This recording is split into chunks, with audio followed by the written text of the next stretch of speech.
Electricity replaced lamplighters, printer replaced scribes, machines also replaced laborers, and now AI is coming for jobs. But here's the thought. What if we stop thinking about how do I stay employed using the next trend and think about how can we contribute to the world using the next trend? My name is Ebuka Wambuze and welcome to my channel. In this video, I'll be talking about how innovation has taken up jobs in the past and how AI is currently going to do the same and how we can actually approach this from a different perspective. So let's get right into it.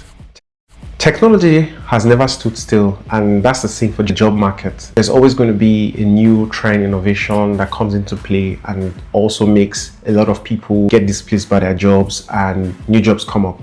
And according to an article on Forbes, PwC, McKinsey, and World Economic Forum are predicting that by 2050, about 60% of jobs will be replaced. And due to this fact, we have to also find a balance between what humans will do at their jobs, what machines will do, and what algorithms will also do. This is going to come into play by taking a lot of jobs, and now a lot of people would have to ask themselves, wow, there's a new trend of AI. Is AI going to come for my job? There's a conventional response to new technology, new trends in the job market is, how do I stay updated? How do I learn a new skill? How do I, keep improving, all for that particular job? But here's the thing, how long do we keep doing this where there is a new trend, there's a new tool, that's really exciting in the market, and we just keep jumping on it to, keep learning in order for us to keep improving on that same job that we have? These are valid questions and they point to something really, really deeper.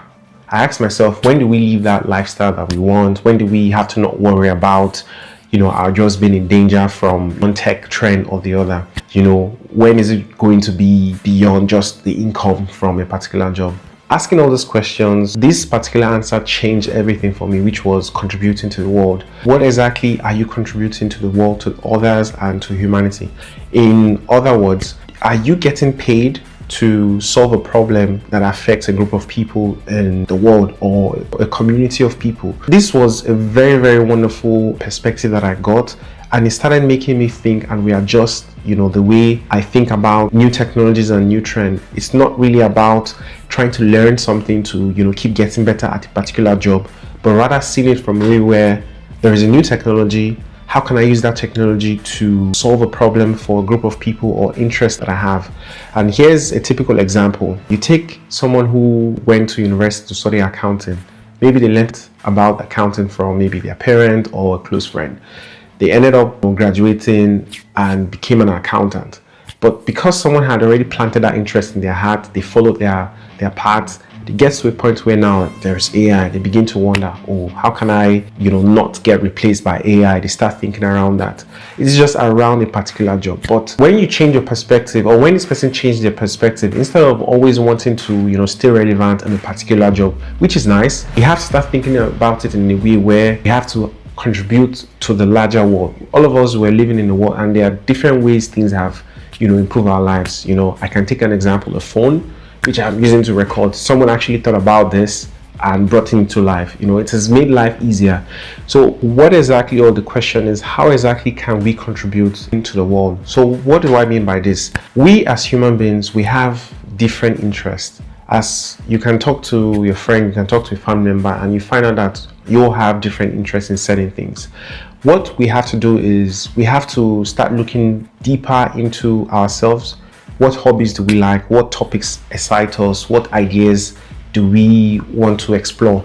When we ask ourselves these questions and you find out there are things that you love to follow, the first step is to start taking actions or start finding a way to explore those hobbies or ideas. You might find out that you encounter a problem. This is one of the most exciting or interesting ways for us to make impact to the world. How, or what do I mean by that?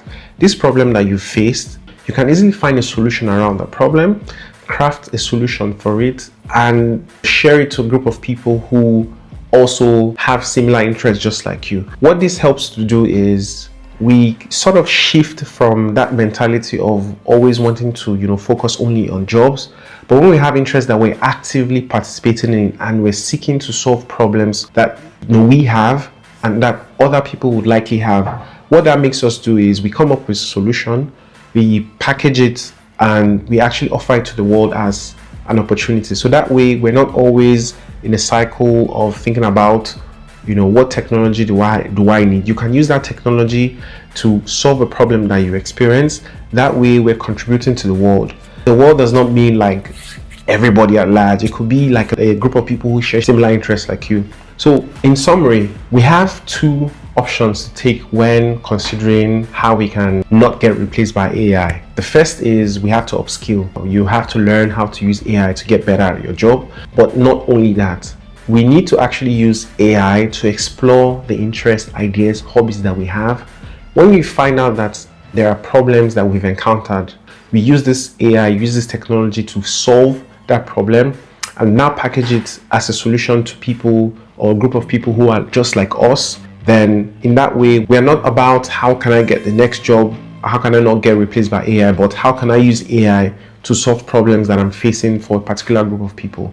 So in conclusion, jobs will come and go, but unique contributions will stay timeless. Tools would always come into play, new trends will come into play, but when we are working from a place of purpose, it allows us to be able to contribute to people just like us, a group of people who have similar interests and ideas like us. So I'm imploring you to chase that idea, that interest of yours, no matter how little it is. I wish you all the best. So if you like this video, like, subscribe, and leave a comment about a particular idea or interest that you'd love to follow and how you think AI can help you. If you love topics like this, I have a newsletter where I share my thoughts on how you can follow your interests while working the 9 to 5. If something interests you, I have a link below. You can check it and I'll see you on the other side. Until then, stay curious. Bye-bye.